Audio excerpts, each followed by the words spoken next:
नमस्कार दोस्तों, Anish the lawyer में आप सबका स्वागत है। तो आज जिस विषय के ऊपर मैं वीडियो लेकर आया हूं वो है ज़ीरो एफआईआर। तो दोस्तों एफआईआर के बारे में हर कोई जानता है, लेकिन ज़ीरो एफआईआर क्या होती है इसके बारे में बहुत ही कम लोग जानते हैं। तो दोस्तों एफआईआर बेसिकली आए दिन पुलिस स्टेशन में, हर पुलिस स्टेशन में आपने सुना होगा कुछ ना कुछ किसी ना किसी संगीन अपराध को लेकर होती रहती है।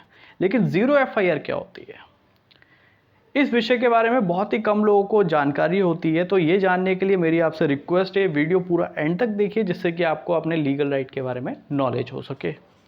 तो ज़ीरो एफआईआर अगर मैं उदाहरण के तौर पे आपको समझाऊं, जैसे दोस्तों हस्बैंड वाइफ जो कि दिल्ली में रहते हैं, अब हस्बैंड को बिजनेस या ऑफिशियल पर्पस के लिए दूसरी स्टेट जाना पड़ा। जैसे फॉर एग्जांपल उनको हैदराबाद जाना पड़ा।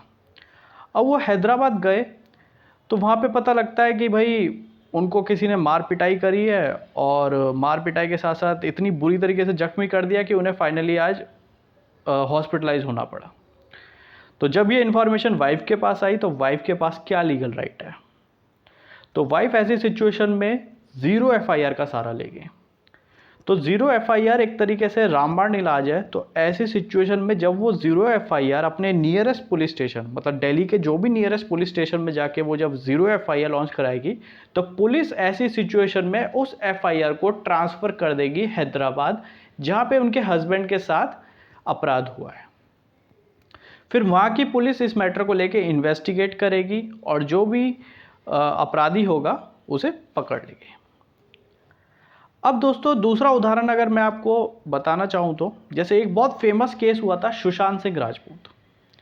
जब सुशांत सिंह राजपूत की जब हत्या हो गई थी तो ऐसी सिचुएशन में उनके फादर और उनकी जो फैमिली थी उन्होंने महाराष्ट्र जाके एफआईआर करवाने की कोशिश की। महाराष्ट्र मुंबई जाके एफआईआर करवाई, लेकिन वहाँ की पुलिस ने एफआईआर नहीं लॉन्च करी। तो सुशांत सिंह राजपूत के जो फादर हैं जो कि बिहार में रहते हैं, तो उन्होंने क्या करा कि ज़ीरो एफआईआर बिहार में जहाँ वो रहते हैं वहाँ के नियरेस्ट पुलिस स्टेशन जाके एफआईआर करवाई। तो उससे क्या बेनिफिट हुआ कि वहाँ की पुलिस ने, बिहार की पुलिस ने इस मैटर को फाइनली ट्रांसफ़र किया मुंबई, और फिर वो इन्वेस्टिगेट करने के लिए भी वहाँ पे गई थी।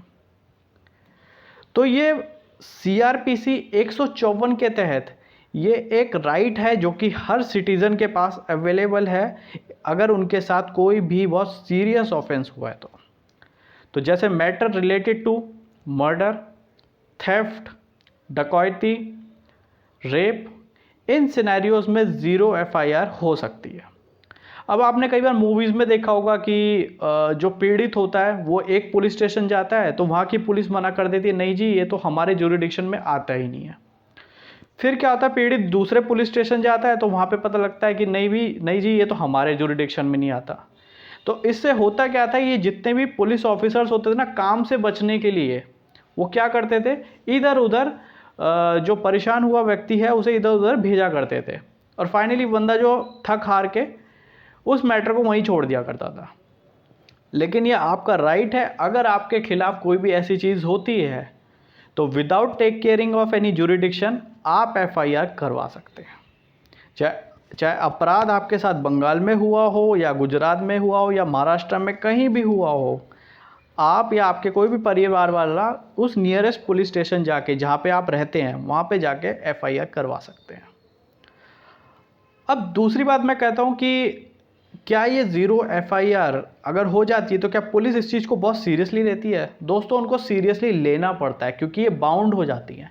एक नॉर्मल एफआईआर से ज़्यादा सीरियस होती है ये वाली ज़ीरो एफआईआर।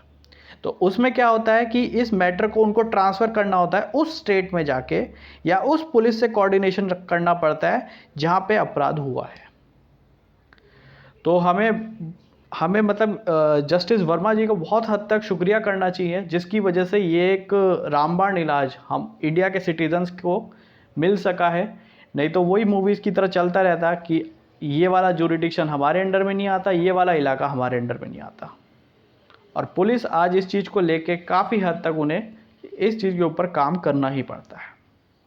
तो आशा करता हूँ मेरी वीडियो से आपको कुछ ना कुछ नॉलेज प्राप्त हुई होगी, और मेरी रिक्वेस्ट है ये वीडियो ज़रूर शेयर कीजिए उन दोस्तों के साथ, उन भाइयों के साथ, जिससे कि उन्हें भी अपने लीगल राइट्स के बारे में नॉलेज हो सके। और रिक्वेस्ट करता हूँ मेरा चैनल सब्सक्राइब कीजिए, जिससे कि मैं आपको और भी informative videos related to legal rights आपको प्रोवाइड कर सकूँ। So thanks for watching. जय हिंद।